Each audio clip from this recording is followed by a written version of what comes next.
Good morning students, welcome to online class. Last క్లాస్కి continuation class ఇది. Same last క్లాస్లో ఏం చెప్పానంటే హైసెన్బర్గ్ అన్సర్టెనిటీ ప్రిన్సిపల్ని మనం డెరైవ్ చేసాం ఒక ప్రాక్టికల్ ఒక ఎక్స్పెరిమెంటల్ ఫ్యాక్ట్ బేస్ చేసుకుని. ఏంటంటే గామా రే మైక్రోస్కోప్ ఉపయోగించి ఒక పార్టికల్ పొజిషన్ ఐడెంటిఫై చేస్తున్నప్పుడు మనకు ఆ రిలేషను డెరైవ్ చేసుకున్నాం. Delta x into delta P is nearly equal planks constant అని చెప్పి. సో దాంట్లోనే సెకండ్ కేస్ ఏంటంటే ఇది ఒక ఎక్స్పెరిమెంటల్ ఫ్యాక్ట్ ఇది కూడా. సో దీంట్లో కూడా సేమ్ రిలేషన్ డెరైవ్ చేస్తాం. ఏంటంటే అన్సర్టెనిటీ ప్రిన్సిపల్ని డెరైవ్ చేస్తాం. ఇది product of uncertainties between the position and momentum must be at least equal to Planck's constant. Relation derive చేస్తాం. ఏ ఎక్స్పెరిమెంట్ ఉపయోగించంటే diffraction by single slit diffraction experiment ఉపయోగించనమాట. సో సింగిల్ స్లిట్ తోటి వేవ్స్ని సింగిల్ స్లిట్ కూడా pass చేసినప్పుడు diffraction pattern form చేస్తాయి. అది మనం సెకండ్ ఇయర్లో ఆప్టిక్స్లో నేర్చుకున్నాం. ఇక్కడ మనం వేవ్ నేచరు ఏ పార్టికల్కి ఉందని తీసుకుంటామంటే మనం ఆల్రెడీ డిస్కస్ చేస్తూ వచ్చాం కదా, ఎవ్రీ మెటీరియల్ పార్టికల్ మూవ్ అవుతున్నప్పుడు వేవ్ని ప్రొడ్యూస్ చేస్తుందని చెప్పి. సో ఇక్కడ ఎలక్ట్రాన్ కన్సిడర్ చేసుకుంటాం. సో ఎలక్ట్రాన్ బీమ్ తీసుకుంటాం. సో ఎలక్ట్రాన్ అనే పార్టికల్ మూవ్ అవుతుంటే కనుక వేవ్ నేచర్ కలిగి ఉంటుంది కాబట్టి అవి ఎలక్ట్రాన్ బీమ్ని సింగిల్ స్లిట్ కూడా పాస్ చేసినప్పుడు డైఫ్రాక్షన్ ప్యాటర్న్ ఫామ్ అవుతుంది.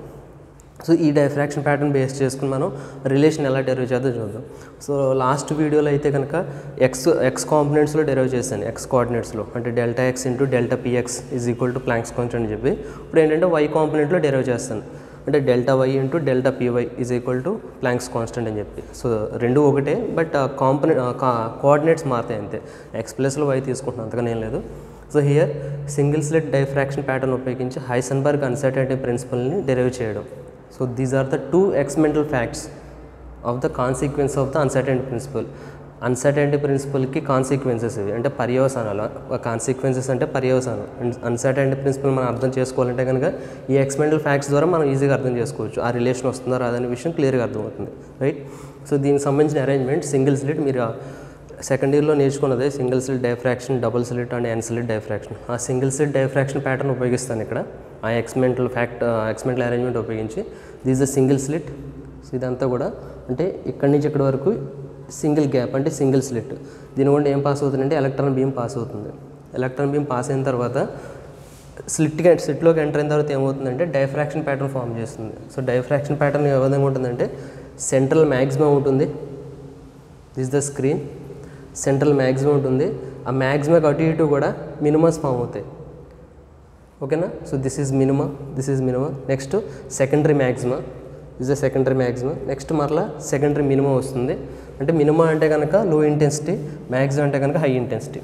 So this is the central maxima. అంటే డైరెక్ట్గా వెళ్ళి ఇంపోజ్ అయిన లైట్ వల్ల high intensity of image form అవుతుంది. నెక్స్ట్ మిగతా రేస్ వల్ల ఏమవుతుందంటే ఇంటెన్సిటీ తగ్గుతూ ఉంటుంది డైఫ్రాక్షన్ ప్యాటర్న్లో. ఇంటర్ఫరెన్స్లో అలా కాదు, అన్ని బ్రైట్ ఫ్రింజెస్ కూడా ఒకే రకమైన ఇంటెన్సిటీతో ఉంటాయి, అన్ని డార్క్ ఫ్రింజెస్ కూడా ఒకే రకమైన intensity what ever maybe. But diffraction విషయానికి వస్తే కనుక సెంట్రల్ మ్యాక్సిమం ఉంటుంది, ప్రైమరీ మ్యాక్సిమం ఉంటుంది, secondary మ్యాక్సిమా, third, fourth and so on. అంటే నెంబరింగ్ ఇస్తున్నామంటే మీనింగ్ ఏంటంటే మ్యాక్సిమస్ యొక్క ఇంటెన్సిటీ తగ్గుతుంటుంది, అంటే బ్రైట్ ఫ్రింజెస్ యొక్క ఇంటెన్సిటీ క్రమేపీ తగ్గుతుంటుంది డైఫ్రాక్షన్ ప్యాటర్న్లో. So this is called central మ్యాక్సిమా and this is first minimum either side. And second మ్యాక్సిమా, ఇది సెకండ్ మ్యాక్సిమా అవుతుంది. నెక్స్ట్ సెకండ్ మినిమం ఉంటుంది, నెక్స్ట్ థర్డ్ మ్యాక్సిమం ఉంటుంది అండ్ సో ఇంకా వేయలేదు డయాగ్రాము, జస్ట్ ఫస్ట్ మినిమం వరకు వేసాను. సో అది సరిపోతుంది మనకి. ఇది మనం ప్రూవ్ చేసుకోవడం కోసం ఫస్ట్ మినిమం గురించి మాట్లాడుకుంటే సరిపోతుంది. సో మనకి డైఫ్రాక్షన్ సంబంధించి నాలెడ్జ్ ఎంతో కొంత ఉంటుంది కాబట్టి దానికి సంబంధించిన ఈక్వేషన్ ఒకటి వేస్తాను. డైఫ్రాక్షన్ ప్యాటర్న్ ఫామ్ అయినప్పుడు ఒక డైఫ్రాక్షన్ ప్యాటర్న్ని డిస్క్రైబ్ చేయాలంటే కనుక ఒక ఈక్వేషన్ ఉంటుంది. సింగిల్ స్లిట్ కానీ, డబుల్ స్లిట్ కానీ, ఎన్ స్లిట్స్ కానీ జనరల్ ఈక్వేషన్ ఒకటి ఉంటుంది. For n is equal to 1 అంటే order of a spectrum 1. First minima గురించి మాట్లాడుతున్నాను. To describe the diffraction pattern for minimum ఇంటెన్సిటీని డిస్క్రైబ్ చేయాలి. డైఫ్రాక్షన్ ప్యాటర్న్లో మినిమంని డిస్క్రైబ్ చేయాలంటే కనుక ఒక ఈక్వేషన్ ఉంటుంది. ఆ ఈక్వేషన్ అయితే వేస్తాను. అంటే ఫస్ట్ మినిమం కాబట్టి n ఈజ్ ఈక్వల్ టు 1 అన్నాను. ఆ ఈక్వేషన్ ఏంటంటే d sin theta is equal to lambda. యాక్చువల్గా అయితే n లాంబ్డా ఉంటుంది. d sin theta is equal n lambda ఉంటుంది for n is equal to 1 కాబట్టి. So this is the expression for the behaviour of the diffraction pattern describe చేయడం కోసం సంబంధించిన expression ఇది. d sin theta is equal to n lambda ఉంటుంది for n is equal to 1. First minima గురించి మాట్లాడుతున్నాను. Diffraction ప్యాటర్న్లో first మినిమాని describe చేయడం, first minima describe చేయాలంటే కనుక ఒక ఈక్వేషన్ ఉంటుంది. ఆ ఈక్వేషన్ అది d sin theta is equal to n lambda. అక్కడ d అంటే ఏంటంటే స్లిట్ విడ్త్ అమ్మ. d మీన్స్ మనం ఏదైతే సింగిల్ స్లిట్ తీసుకున్నామో దాని యొక్క విడ్త్. ఆ సింగిల్ స్లిట్ యొక్క విడ్త్ని ఏమనుకుంటున్నాం అంటే డెల్టా వై అనుకున్నాం. What or maybe vertical distance కాబట్టి వైలో తీసుకుంటున్నాం. సో అక్కడ డీని ఉపయోగించాం. ఆ d ప్లేస్లో డెల్టా వై రాసుకోవచ్చు.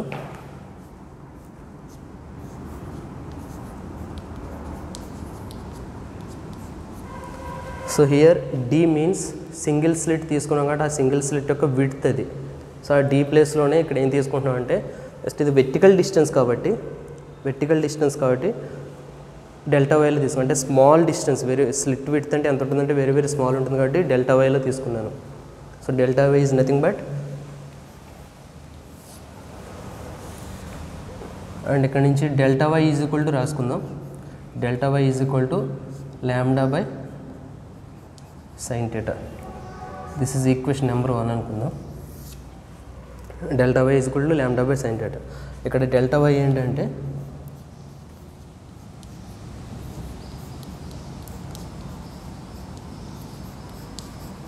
స్లిట్ విడ్త్ అవుతుంది.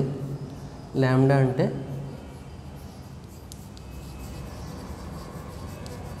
వేవ్ లెంత్ యూజ్డ్, మనం ఏ wavelength of electron beam ఉపయోగించామో ఆ వేవ్ లెంత్ అవుతుంది. అండ్ టేటా అంటే కనుక ఇక్కడ స్లిట్లోకి ఎంటర్ అవ్వకముందు ఇనీషియల్గా ఎలక్ట్రాన్ బీమ్ ఏ డైరెక్షన్లో ట్రావెల్ చేస్తుందంటే ఇనీషియల్గా ఎక్స్ డైరెక్షన్లో ట్రావెల్ చేస్తుంది. స్లిట్లోకి ఎంటర్ అయిన తర్వాత డైఫ్రాక్ట్ అవుతుంది. ఇనీషియల్గా ఎలక్ట్రాన్ బీమ్కి ఎటువంటి వై కాంపోనెంట్ లేదు, ఓన్లీ ఎక్స్ కాంపోనెంట్ మాత్రం ఉంది. అంటే ఎక్స్ డైరెక్షన్లో మాత్రం ట్రావెల్ చేస్తుంది కాబట్టి ఓన్లీ ఎక్స్ కాంపోనెంట్ ఉంది. బట్ స్లిట్లోకి ఎంటర్ అయిన తర్వాత డైఫ్రాక్ట్ అవుతుంది, డిఫరెంట్ డైరెక్షన్లోకి డైఫ్రాక్ట్ అవుతుంది కాబట్టి డిఫరెంట్ యాంగిల్తో డైఫ్రాక్ట్ అవుతుంది కాబట్టి దీనికి X component and Y component కూడా క్రియేట్ అవుతుంది ఆఫ్టర్ డైఫ్రాక్షన్. స్లిట్లోకి ఎంటర్ అయి ఉన్నంతసేపు కూడా it has only one component, that is X component. But once స్లిట్లోకి ఎంటర్ అయిన తర్వాత ఆ ఎడ్జెస్ దగ్గర నుంచి డైఫ్రాక్ట్ అవుతుంది. ఇక్కడ మీకు క్లియర్గా అర్థం అవడం కోసం వేసాను, ఎక్కడి నుంచి డైఫ్రాక్షన్ చూపించాను. యాక్చువల్గా ఎడ్జెస్ దగ్గర నుంచి డైఫ్రాక్ట్ అవుతుంది ఇలాగా ఎలక్ట్రాన్ బీమ్. సింగిల్ స్లిట్ అంటే ఇంత విడ్త్ ఉండదు, మనకు క్లియర్గా అర్థం అవడం కోసం అంత విడ్త్ వేసి చూపిస్తున్నాను. వన్స్ స్లిట్లోకి ఎంటర్ అయిన తర్వాత it can diffracted and forms principal maxima, first minima, secondary maxima, second minima and so on. అదేవిధంగా principal maxima, first minima, secondary maxima, secondary minima and so on. Okay, so now I consider only first minima pattern. In that pattern I consider first minima. For that I take the equation for first minima to describe the diffraction pattern. The equation is d sin theta is equal to lambda. First minima కోసం మాత్రమే అది. ఓకేనా, మ్యాక్సిమా అది equation వేరేగా ఉంటుంది, maximum సంబంధించిన equation. So for first minima d sin theta is equal to lambda అవుతుంది for single slit experiment. Okay, so దాని నుంచి ఆ స్లిట్ విడ్త్ డెల్టా వై అనుకున్నాం, ఆ ప్రాసెస్ అంతా రాశాను అక్కడ. అయితే ఇక్కడ ఇనీషియల్గా స్లిట్లోకి ఎంటర్ అవునప్పుడు ఎలక్ట్రాన్ బీమ్కి ఓన్లీ ఎక్స్ కాంపోనెంట్ ఉంది. బట్ స్లిట్లోకి ఎంటర్ అయిన తర్వాత it can shows Y component also. Y component కూడా క్రియేట్ చేస్తుంది, ఎందుకంటే సర్టెన్ యాంగిల్తో వెళ్ళింది కాబట్టి, ఈ యాంగిల్తో డైఫ్రాక్ట్ అయింది కాబట్టి దీనికి వై కాంపోనెంట్ ఉంటుంది, ఎక్స్ కాంపోనెంట్ ఉంటుంది. సర్టెన్ యాంగిల్తో డైఫ్రాక్ట్ అయింది కాబట్టి దీనికి వై కాంపోనెంట్ ఉంటుంది, ఎక్స్ కాంపోనెంట్ ఉంటుంది. అంటే this is the diffracted ray first minimum. So ఆ డైఫ్రాక్టెడ్ రేకి ఇది ఎక్స్ కాంపోనెంట్ అవుతుంది, ఇది వై కాంపోనెంట్ అవుతుంది. ఇది డైఫ్రాక్టెడ్ రేకి ఇది ఎక్స్ కాంపోనెంట్ అవుతుంది, ఇది వై కాంపోనెంట్ అవుతుంది. ఓకేనా, సో ఇక్కడ Y component after diffraction create అయ్యింది. ఎలక్ట్రాన్ బీమ్కి Y component of momentum, whatever maybe Y component of momentum. అంటే మొమెంటమే కదా, ఈ డైరెక్షన్లో డైఫ్రాక్ట్ అయిందంటే ఎలక్ట్రాన్ బీమ్కి మొమెంటం ఉన్నట్టే కదా. సో ఇనీషియల్గా ఏ మొమెంటం ఉంది, ఎక్స్ డైరెక్షన్లో మాత్రం మొమెంటం ఉంది. బట్ డైఫ్రాక్ట్ అయిన తర్వాత వై డైరెక్షన్ మొమెంటం కూడా క్రియేట్ అవుతుంది, బికాస్ సర్టెన్ యాంగిల్తో డైఫ్రాక్ట్ అవుతుంది ఫర్ ఫస్ట్ మినిమం. సర్టెన్ యాంగిల్తో డైఫ్రాక్ట్ అవుతుంది కాబట్టి ఈ డైరెక్షన్లో ఎలక్ట్రాన్ బీమ్కి మూమెంట్ ఉంది కాబట్టి సర్టెన్ యాంగిల్ చేస్తుంది, రెఫరెన్స్ లైన్ తోటి సర్టెన్ యాంగిల్ చేస్తుంది. ఎంత యాంగిల్ చేస్తుంది అంటే థీటా యాంగిల్. ఆ థీటాని ఏమంటే స్కాటరింగ్ యాంగిల్ అంటాం. Here theta is nothing but scattering angle లేదా డైఫ్రాక్టింగ్ యాంగిల్ అంటాం. స్కాటరింగ్ అనుకుంటే క్లియర్గా డైఫ్రాక్షన్ కాబట్టి డైఫ్రాక్టింగ్ యాంగిల్. ఓకే, సో ఈ డైరెక్షన్లో మూమెంటం ఉందంటే కనుక మూమెంటం అనేది వెక్టర్ క్వాంటిటీ కాబట్టి దానికి వై కాంపోనెంట్ ఉంటుంది అండ్ ఎక్స్ కాంపోనెంట్ ఉంటుంది. ఇన్ ద సేమ్ సెన్స్ ఈ డైరెక్షన్లో డైఫ్రాక్ట్ అయిందంటే కనుక దీనికి y కాంపోనెంట్ ఉంటుంది అండ్ x కాంపోనెంట్ ఉంటుంది. ఓకేనా? సో ఆ y కాంపోనెంట్ని ఎలా ఆ y కాంపోనెంట్ని x కాంపోనెంట్ ఎలా రాసుకోవచ్చు? ఇనీషియల్గా ఇనీషియల్ మూమెంటం x డైరెక్షన్లోనే, after diffraction y component of momentum కూడా క్రియేట్ అవుతుంది. సో ఆ y కాంపోనెంట్ ఆఫ్ మూమెంటం ఏమంటాం అంటే py అంటాం. తెలిసిందేగా, నేను లాస్ట్ క్లాస్లో కూడా మాట్లాడుకున్నాను. So x component of momentum p cos θ అయితే కనుక y కాంపోనెంట్ ఆఫ్ మూమెంటం అవుతుందంటే p sin θ అవుతుంది. అప్వర్డ్ డైరెక్షన్ ఉన్నది ప్లస్ p sin θ అయితే కనుక డౌన్వర్డ్ డైరెక్షన్ కాంపోనెంట్ అవుతుందంటే మైనస్ p sin θ అవుతుంది. ఓకేనా? సో ఇన్ జనరల్గా రాసుకుంటే కనుక డెల్టా py ఈ విధంగా రాసుకోవచ్చు. Delta py is equal to, అంటే డెల్టా py అంటే మీనింగ్ ఏంటంటే ఈ రెండు y కాంపోనెంట్స్ యొక్క difference. Delta py minus of py, delta py is equal to py minus of py కింద రాసుకుంటే కనుక so delta py is equal to 2py, అంతే కదా? సో 2py అంటే 2p sin θ, py అంటే p sin θ కదా. So 2py అంటే కనుక 2p sin θ అవుతుంది. సో ఇందులో p అంటే ఏంటి? Initial momentum of the electron beam యొక్క ఇనీషియల్ మూమెంటం. సో నిన్నటి క్లాస్లో లాస్ట్ క్లాస్లో మాట్లాడుకున్నాం. ఒక మెటీరియల్ పార్టికల్ యొక్క మూమెంటంకి ఎక్స్ప్రెషన్ ఏంటి? p is equal to according to de Broglie hypothesis h by lambda, p is equal to h by lambda. ఆ వాల్యూ ఇందులో సబ్స్టిట్యూట్ చేస్తే కనుక 2 into h by lambda into sin θ, 2 into h by lambda into sin θ. But here sin θ is equal to ఎంత అవుతుంది? From equation 1 sin θ is equal to lambda by delta y. కాబట్టి 2 into h by lambda into sin θ ప్లేస్లో lambda by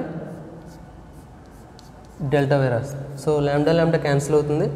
cancel అయితే కనుక value ఎంత వస్తుందంటే 2h by delta why. So ఇక్కడ వేస్తున్నాను. దేని వాల్యూ ఇది? Delta py value. కాబట్టి delta py is equal to 2h by delta Y. And ఈ డెల్టా వైని ఇటైపు తీసుకెళ్ళిపోదాం. Delta py into delta Y is equal to 2h. So దీన్ని అప్రాక్సిమేట్గా రాస్తే కనుక delta py into delta Y, ఇక్కడ 2 ఇంటూ ప్లాంక్స్ కాన్స్టెంట్, h అంటే ప్లాంక్స్ కాన్స్టెంట్ కదా, అది కాన్స్టెంట్ వాల్యూ. దాన్ని 2తో మల్టిప్లై చేసిన సరే వచ్చేది ఏమవుతుందండి? అది కూడా కాన్స్టెంట్. సో దాన్ని 2 ఇంటూ 6.65 అంటే 10⁻−34 జౌల్ సెకండ్ని 2తో ప్రొడక్ట్ చేసిన సరే అప్రాక్సిమేట్గా ఆ వాల్యూ, అంటే ఎగ్జాక్ట్గా ఆ వాల్యూ రాదు, మరలా హెచ్ రాదు. బట్ ఇది 2 ఇంటూ హెచ్ అంటే అది కూడా కాన్స్టెంటే కదా, 2 ఇంటూ హెచ్ అనేది ప్లాంక్స్ కాన్స్టెంట్. సో అప్రాక్సిమేట్గా దాన్ని హెచ్ అని రాస్తున్నాం. నో ప్రాబ్లం, అలా రాసుకోవడం ప్రాబ్లం లేదు. 2 ఇంటూ హెచ్ని అప్రాక్సిమేట్గా హెచ్ అని రాసుకుంటున్నాను, ఆ 2ని పక్కన పెట్టేసాను ఎందుకంటే అదంతా కాన్స్టెంటే కాబట్టి. So what is this? Delta py అంటే కనుక మూమెంటంలో అన్సర్టానిటీ. బట్ ఏ కాంపోనెంట్ అంటే y కాంపోనెంట్. డెల్టా వై అంటే కనుక పొజిషన్లో అన్సర్టెంటీ. అంటే ఇక్కడ డెల్టా వై అంటే స్లిట్ విడుతున్నాను కదా. సో స్లిట్లోకి ఎలక్ట్రాన్ ఎంటర్ అయిన తర్వాత ఈ స్లిట్లో ఏ పాయింట్ దగ్గర నుంచైనా డైఫ్రాక్ట్ అవ్వచ్చు. ఈ స్లిట్లో ఈ గ్యాప్ ఉంది కదా, డెల్టా వై ఉంది కదా, ఈ గ్యాప్లో ఎక్కడి నుంచి డైఫ్రాక్ట్ అవ్వచ్చు, లేదా ఎక్కడి నుంచి డైఫ్రాక్ట్ అవుతుంది, ఈ గ్యాప్లో ఎక్కడి నుంచైనా డైఫ్రాక్ట్ అవ్వచ్చు. బట్ ఎక్కడి నుంచి డైఫ్రాక్ట్ అవుతుంది అనేది మనకు తెలియదు. అంటే ఏ పొజిషన్ నుంచి డైఫ్రాక్ట్ అవుతుందో మనకు తెలియదు. అంటే ఎలక్ట్రాన్ యొక్క పొజిషన్ని ఎగ్జాక్ట్గా ఎక్కడ ఉంది, ఎక్కడి నుంచి అది డైఫ్రాక్ట్ అవుతుందో చెప్పడం కష్టం. అంటే పొజిషన్లో అన్సర్టెంటీ ఉంది. ఆ పొజిషన్లో అన్సర్టెంటీని ఏమంటామంటే డెల్టా వై అంటాం. ఎంత అన్సర్టెంటీ ఉంది? ఈ గ్యాప్ ఎంతైతే ఉందో అంతకి ఈక్వల్ అవుతుంది అన్సర్టెంటీ. ఈ గ్యాప్ వాల్యూ ఎంత? Delta Y. అదేవిధంగా డైఫ్రాక్ట్ అయిన తర్వాత ఇక్కడ డైఫ్రాక్ట్ అయింది కదా, ఈ డైరెక్షన్కి డైఫ్రాక్ట్ అయింది. అంటే వై కాంపోనెంట్ py ఉంది కదా, ఆ py కాంపోనెంట్ p sin θకి మైనస్ p sin θకి మధ్యలో ఎక్కడైనా ఉండొచ్చు. అంటే ఇక్కడ y కాంపోనెంట్ ఉంది, ఈ డైరెక్షన్కి వెళ్ళిందంటే y కాంపోనెంట్ ఈ డైరెక్షన్ ఉండొచ్చు, y కాంపోనెంట్ ఈ డైరెక్షన్ ఉంది. ఆ y కాంపోనెంట్ కూడా y కాంపోనెంట్ ఆఫ్ మూమెంటం కూడా అన్సర్టెన్ ఉంది మేబీ. అంటే ఆ y component of momentum p sin θకి మైనస్ p sin θకి మధ్యలో ఉంది. So here final expression delta py into delta Y is nearly equal to Planck's constant. So this is the final expression. So last క్లాస్లో ఏంటంటే X coordinates base చేసుకుని చెప్పాను, ఇక్కడ ఏంటంటే వై కోఆర్డినేట్స్ బేస్ చేసుకుని. ఏదైనా ఫైనల్ రిజల్ట్ ఏంటంటే uncertainty principal. So అది మనకి ప్రూవ్ చేయగలుగుతున్నామా, మనకి వస్తుందా రావట్లేదని చెక్ చేయడం అనమాట. 2 ఎక్స్పెరిమెంటల్ ఫ్యాక్ట్స్ బేస్ చేసుకుంది. ఫస్ట్ ఏంటంటే పార్టికల్ యొక్క పొజిషన్ కెమెరా మైక్రోస్కోప్ ద్వారా అబ్జర్వ్ చేయడంతో మనకి రిలేషన్ వచ్చిందా రాలేదు చూసాం లాస్ట్ క్లాస్లో. So now single slit diffraction experiment ఉపయోగించి ఆ రిలేషన్ వచ్చిందో లేదో చెక్ చేసుకున్నాం. So this is the final conclusion of the experimental illustration of the consequence of the uncertainty principle. Okay na? Thank you.